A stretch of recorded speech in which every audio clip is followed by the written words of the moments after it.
Still holding resentment for something that my BF did almost a year ago. My boyfriend and I have been together about 8 months and are currently both sophomores in college.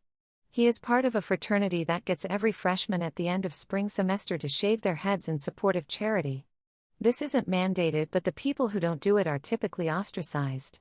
My BF and I started officially dating about a week prior to this event. I begged him not to do it.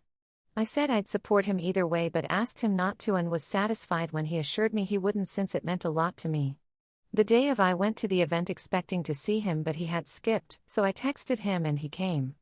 While he was there his brothers talked him into doing it. I told him the real reason for me asking not to do it. I was said by a guy with a shaved head and the association would be in my head every time we were intimate.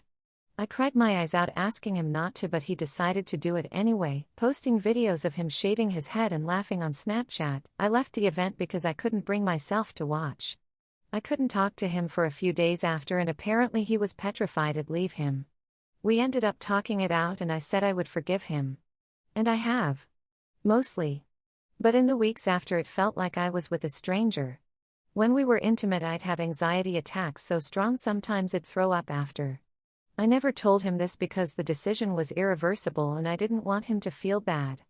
Sometimes when it's brought up I ask if he would do it again and he says yes, that it was important to him and that he was glad he did it.